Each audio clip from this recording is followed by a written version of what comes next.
చాలా చాలా చాలా డిఫికల్ట్ సిచ్యువేషన్లో ఉన్నాను నేను. సో ఆ తర్వాత మెడిసిన్ వాడడం వల్ల చాలా రకాల సైడ్ ఎఫెక్ట్స్ వచ్చి చాలా చాలా కాంప్లికేషన్స్.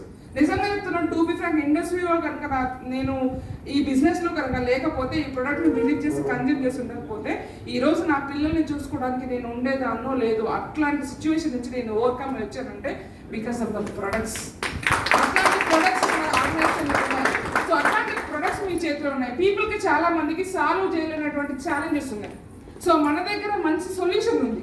సో ఇప్పుడు మనకు ఆరోగ్యం అనేది ఇప్పుడు నీడ్ ఆఫ్ ద అవర్ ఇప్పుడున్న సిచ్యువేషన్. ఎందుకంటే అప్కమింగ్ నెక్స్ట్ 10 yearsలో, నెక్స్ట్ 25 yearsలో ప్రతి ఇంట్లో క్యాన్సర్ పేషెంట్ ఉంటాడంట. డామ్ షూర్, రాసి పెట్టుకోండి నా మాట అబద్ధమైంది. నేను మిమ్మల్ని భయపెట్టడానికి చెప్పట్లేదు. డామ్ షూర్ ప్రతి ఇంట్లో క్యాన్సర్ పేషెంట్ ఉంటాడు. పుట్టిన ప్రతి 100 మంది బిడ్డలలో 20 మంది బిడ్డలకు బర్న్ బేబీస్కి డయాబెటీస్ ఉంటుంది.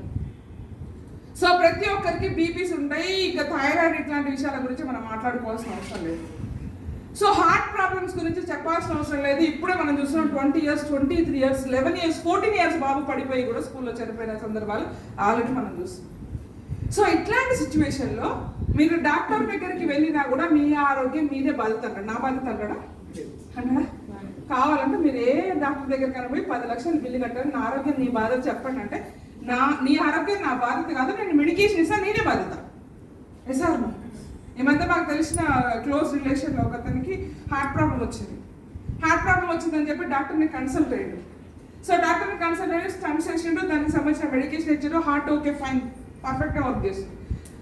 ఒక 1 year అయిపోయిన తర్వాత లెగ్ స్వెల్లింగ్ వచ్చినాయి. అరే లెగ్ స్వెల్లింగ్ వచ్చినాయి అని చెప్పి డాక్టర్ దగ్గరికి వెళ్ళండి. రెగ్యులర్ చెకప్కి వెళ్తారు కదా. సరే ఇది లెగ్ స్వెల్లింగ్ వచ్చింది, మరి ఇదేంటంటే, బాబు నువ్వు వచ్చింది ఎందుకు నా దగ్గర? హార్ట్ నీ గుండె కొట్టుకుంటుందా లేదా, బ్లడ్ సర్క్యులేషన్ అవుతుందా లేదా, వాల్స్ బ్లాక్ ఉన్నాయా లేదా, ఇవి చెప్పు ముచ్చట్లా. నీ కాలు వస్తే నాకే సంబంధం. కాలు వస్తే కిడ్నీ ప్రాబ్లం ఉంటుంది, నువ్వు కిడ్నీ డాక్టర్ దగ్గరికి వెళ్ళు. సో కిడ్నీ డాక్టర్ దగ్గరికి వెళ్ళండి. కిడ్నీ డాక్టర్ దగ్గరికి వెళ్తే ఏం చెప్పాడంటే, నీ కిడ్నీస్ 2 కొట్టేసినాయి. ఎందుకు? నువ్వు హార్ట్ ప్రొటెక్ట్ చేయడం కోసం హైయెస్ట్ మెడికేషన్ ఇచ్చినావు. ఆ మెడికేషన్ ఎఫెక్ట్ అయింది. ఆల్రెడీ నువ్వు డయాబెటీస్ అవుతున్నావు, అతనికి ఆల్రెడీ బీపీ ఉంది. సో అది ఎఫెక్ట్ అయ్యి ఆ డోస్కి తట్టుకోలేక నీ కిడ్నీస్ కొట్టేసినాయి. మన హార్ట్ డాక్టర్ సార్ మీరు ఇచ్చిన మెడిసిన్ వల్లనే నా కిడ్నీలు పోయినాయి అంట. మరి ఆ మెడిసిన్ అయిపోతే నీ హార్ట్ పని చేయదు, నన్ను ఎంత డాక్టర్ తప్పే ఉంది. ఆ మెడిసిన్ అయిపోతే నీ హార్ట్ పని చేయదు. మరి నీ హార్ట్ పని చేస్తే కిడ్నీ కొట్టేస్తుంది. మరి కిడ్నీ కోసం మెడిసిన్ వాడితే నీవే కొట్టేస్తుంది. ఇవన్నీ కొట్టేసినాక బతుకు కూడా కొట్టేస్తుంది. రైట్? అవునా కాదా? సో డాక్టర్ కూడా ఏం చేయలేడు ఒక సిచ్యువేషన్ వచ్చినాక. మన ఆరోగ్యం మన చేతిలోనే. నువ్వు ప్రాపర్ లైఫ్ స్టైల్ ఉండాలి, ప్రాపర్ డైట్ తీసుకోవాలి. సో అది టైం టు టైం తీసుకోవాలి, ప్రాపర్ వాటర్ ఇంటేక్ ఉండాలి, మనకు సన్ రైజ్ కావాలి, ప్రతి ఒక్కటి మన ప్రాపర్ స్లీప్ ఉండాలి, ప్రతి ఒక్కటి ఉండాలి లైఫ్లో. మరి ఇవన్నీ ఎక్కడ తెలుస్తాయి అంటే ఇట్లాంటి వెల్నెస్ ఆర్గనైజేషన్లో ఉంటే మీకు. నా బిగినింగ్లో నాకు కూడా ఇంత హెల్త్ కాన్షియస్ లేదు. సో రెగ్యులర్గా ఈ 7-8 years జర్నీలో చాలా నేను హెల్త్ పరంగా, నా లైఫ్ స్టైల్ పరంగా చాలా కాన్షియస్గా ఉన్నాను. సో అట్లాంటి సిచ్యువేషన్లో ఈ ఆర్గనైజేషన్లో మీరు వర్క్ చేస్తే ఫస్ట్ హెల్త్ గురించి, పక్కన హెల్త్, వాళ్ళ ప్రోడక్ట్స్ ఏమైతే వీళ్ళ ప్రోడక్ట్స్ ఏమైతే కంటే మన కుటుంబం ఈ ప్రోడక్ట్ కన్స్యూమ్ చేయడం వల్ల నా చిన్న బాబుకి లంగ్ ఇన్ఫెక్షన్ 5 months బాబు ఉన్నప్పుడే నేను హాస్పిటల్ ఐసీయూలో ఉంచి చాలా ట్రీట్మెంట్ చేయించాను. సో న్యూమోనియా లాంటి అట్లాంటి ప్రాబ్లం ఉంది. So bronchitis something like that. So అట్లాంటి సిచ్యువేషన్ ఉంది. సో ఆ బాబుకి ఇంకా లైఫ్ లాంగ్ మెడికేషన్ ఉండాల్సిందే, కొద్ది రోజులు మనకి అస్తమా కిందికి పడిపోతారు బాబు అని చెప్పాడు. అట్లాంటి బాబు ఈరోజు ఎటువంటి హెల్త్ కాంప్లికేషన్స్ లేకుండా, ఎటువంటి లంగ్స్ ప్రాబ్లం లేకుండా హ్యాపీగా ఉన్నాడు. మా ఫాదర్కి ఇచ్చాను, మా పేరెంట్స్కి, మా అత్తగారికి అందరికీ ఇచ్చాను. మేమందరం కన్సల్ట్ చేస్తాం ప్రతి ఒక్క. సో నేను హెల్త్ తీసుకున్నాను. సో అదే మీకు చెప్తున్నాను, మీరు ఆరోగ్యంగా ఉండాలి, మీ కుటుంబం ఆరోగ్యం కోసం ఫస్ట్ ఈ బిజినెస్. మీరు ఇక్కడ చెప్పిన ప్రోడక్ట్ ఏదైతే మీకు నచ్చిన ప్రోడక్ట్ ఇక్కడ వాడండి.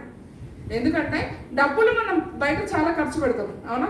జనరల్గా వీకెండ్స్ వస్తాయి, సండే వీకెండ్స్ వస్తే పార్టీస్ చేసుకుంటాం, షాపింగ్స్కి వెళ్తాం, ఎన్ని డబ్బులు పోతే మనకు తెలియదు. సో ఆ డబ్బుల వల్ల మనకి ఏం ఉపయోగం వస్తుందో ఏం ఉపయోగం రాదో కూడా తెలియదు. సో ఒక డ్రెస్ వేసుకొని స్నాప్ తీసుకున్నా అంటే మళ్ళీ ఆ డ్రెస్ ఇంకోసారి వేసుకోవడానికి లేదు. ఎస్ఆర్ను అవునా కదా? సో అట్లాంటి సిచ్యువేషన్లో రకరకాల థింగ్స్ మీద మనం అన్ని ఇన్వెస్ట్ చేసినప్పుడు ఒక 3,000 ఒక ప్రోడక్ట్ పర్చేజ్ చేస్తే మీకు ఎక్స్పీరియన్స్ వస్తుంది. సో నేను కూడా అట్లాంటి ఎక్స్పీరియన్స్ దగ్గరికి వచ్చి మాట్లాడుతున్నాను. రైట్? సో హెల్త్ గురించి ఇది నేను ఇంతవరకు చెప్పగలుగుతాను నాకున్న అవగాహన ప్రకారం. అండ్ ఆపర్చునిటీ గురించి, సో ఆపర్చునిటీ గురించి మాట్లాడుతున్నప్పుడు కొంతమంది నేను మాట్లాడుతుంటే ఒక రకమైన స్మైల్ ఇస్తున్నారు. చెప్పినవుతి అమ్మా మీ తప్పేం లేదు, బిగినింగ్లో నేను కూడా అట్లనే ఉన్నా. అట్లా ఉంటేనే సక్సెస్ అవుతారు. కొన్నిసార్లు సందేహాలు రావడం కూడా మంచిది. సో ఈ మధ్యకాలంలో ఆపర్చునిటీ గురించి పీపుల్ వ్యూ ఆలోచన ఎట్లా ఉంటుంది ఒక ఆపర్చునిటీ ముందుకు వచ్చినప్పుడు అంటే, నేను చెప్తా ఇన్ని సంవత్సరాల ఎక్స్పీరియన్స్లో రీసెంట్గా మా కజిన్ సిస్టర్ ఒక అమ్మ ఫోన్ చేసింది.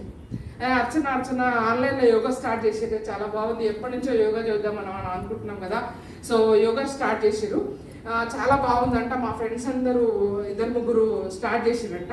మా ఒక ఫ్రెండ్ రిఫరెన్స్ ఇచ్చింది, ఆమె ఒక 10 మంది మనం టీంలో జాయిన్ చేపిద్దాము చూడు అని అంటుంది. నేను వెళ్దాం అనుకుంటున్నా, మరి నువ్వు వస్తావా అని. ఓకే ఆలోచిద్దాంలే అన్నాను. మళ్ళీ నాకు క్వశ్చన్ వేసింది, ఇది ఎందుకో బాగా ఫోర్స్ చేస్తుంది ఖచ్చితంగా 10 మంది కావాలని.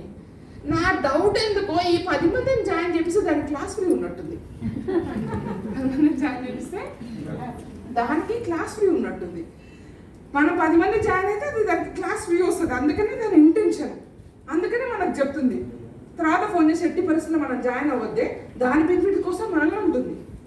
అప్పుడు నేను ఒక క్వశ్చన్ వేసిన, ఒక మంచి విషయం, యోగా అనేది మంచి విషయం, అల్టిమేట్గా మంచి విషయం. మనం ఎప్పటి నుంచో వెతుకుతున్నాం ఒక ఆపర్చునిటీ కావాలి, మనం యోగా నేర్చుకోవాలి, ఒక మంచి ట్రైనర్ కావాలని. ఆమె ఒక మంచి విషయం చెప్పింది. ఆ మంచి విషయంలో దానికి ఏం లాభం ఉంటే మనకి ఎందుకు? అక్కడ చూడాల్సింది మన లాభం ఏందో కదా. యోగా చేస్తే నాకేం లాభం వస్తుంది, యోగా చేయడం నాకు ఎటువంటి హెల్త్ బెనిఫిట్ వస్తుంది, దాన్ని నేను ఎట్లా యూటిలైజ్ చేసుకోవాలి, నా లైఫ్లో నేను మంచిగా హెల్తీగా ఉండాలంటే దాన్ని ఎట్లా ప్రాపర్గా వాడుకోవాలి, నా బెనిఫిట్ ఏందని నేను ఫస్ట్ ఆలోచించాలి. పీపుల్ ఎట్లా ఉన్నారంటే ఒక ఆపర్చునిటీ గురించి చెప్పినప్పుడు పక్కడి బెనిఫిట్, వీటికి ఏం బెనిఫిట్ ఉంటుంది, ఇక్కడ తీసుకొచ్చి ఇక్కడ కూర్చోబెట్టింది నన్ను, ఈమెకి ఏం బెనిఫిట్ ఉంటుంది, నేను వచ్చి నేను మాట్లాడుతుంది. ఈ బ్లేజర్ వేసుకున్న అందరూ ముట్టా ప్యాచ్ ఉన్నట్టు నాకు తెలుసు ఏదో ముట్టా ప్యాచ్ ఉన్నట్టుంది. ఏదో ఒకటి చేసి మళ్ళీ ప్రోడక్ట్ కొని పిచ్చినట్టున్నారు, మోటివేట్ చేస్తున్నారు రా వెళ్ళి మనల్ని. ఇట్లాంటి ఐడియాస్ వస్తాయి. ఫర్ యర్ కైండ్ ఇన్ఫర్మేషన్ ఈ బిజినెస్ని కాంప్లికేట్ చేయకండి, దయచేసి మీ ఆలోచనతో ఈ బిజినెస్ని కాంప్లికేట్ చేయకండి. సో ఈ బిజినెస్లో మీ ఆస్తి పత్రాలు తెచ్చి ఇక్కడ పెట్టండి అనట్లే అన్నారా, సర్వసరేమని అన్నారా, మీ ఆవిడ గోల్డ్ తాకట్టు పెడితే అన్నారా, అనలేదు కదా. సో నేను కూడా నా ఆస్తి పత్రాలు పెట్టలేదు, నా గోల్డ్ తాకట్టు పెట్టలేదు, ఇంకోటి ఏది పెట్టలేదు. నా హెల్త్కు ప్రొడక్ట్ అవసరం ఉంది, ఆ ప్రొడక్ట్ నా ఫ్యామిలీకి, నా ఆరోగ్యం గురించి నేను పర్చేస్ చేసిన. నేను ఎప్పుడైతే పర్చేస్ చేసినానో ప్రోడక్ట్ నా ఇంటికి వచ్చిందో నా ఇన్వెస్ట్మెంట్ ఏమి లేదు కంపెనీలో. ఎందుకంటే నేను ఒక ఐఫోన్ కావాలని స్టోర్కి వెళ్ళినా, 1,00,000 రూపాయలు కట్టిన ఐఫోన్ తెచ్చుకున్నా. సో ఐఫోన్ స్టోర్లో నా ఇన్వెస్ట్మెంట్ ఉందా? ఏమి లేదు, నా ప్రోడక్ట్ నాకు వచ్చింది. అది కన్స్యూమ్ చేసి దాని నుంచి వచ్చిన బెనిఫిట్ ఎక్స్పీరియన్స్ అయిన తర్వాత షేర్ చేయడం ద్వారా నాకు బెనిఫిట్ వచ్చింది. మరి ఆ రోజు నాకు ఈ ప్రోడక్ట్ ఇంట్రడ్యూస్ చేసినప్పుడు ఈయన ఇంతగానో చెప్తున్నాడంటే ఈయనకి ఏం బెనిఫిట్ ఉందో అని నాకు ఐడియా వచ్చి ఉంటే నేను ఇక్కడ ఉండేదాన్ని కాదు. ఈరోజు 5 కోట్ల రూపాయలు డబ్బులు సంపాదించి ఉండేదాన్ని. ఏదైనా సరే నాట్ ఓన్లీ ఇప్పుడు మీరు ఈ బిజినెస్